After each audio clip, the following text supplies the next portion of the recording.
Geraldine Omawas Marquez. Wow!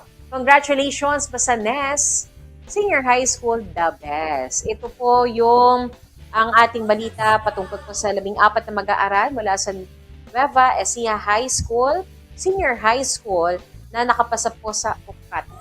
Kaya napakahirap ipasa na to, Jovi. Pero sa 147,437 na mga kumuha ng pagsusulit, kasama ang 14 na mag-aaral mula sa NES na nakapasa. 18,350 lang ang pinalad dito. So, congratulations sa inyo. Congratulations. Makakahusay. Oo. Pwede dito nga mapag-aral. Yung sa mga senior high school kasi, ilan lang din sa mga kamay ko o daliri ng kamay ko, mabibilang ang pwede mong ipasok ang iyong mga anak dahil sa kalidad sa pagtuturo ng Di ating ba mga sa basta guro. din makakapasok kasi. Oh, may entrance exam dyan. So, congratulations once again sa ating mga pinalad na mag-aaral mula po sa NES.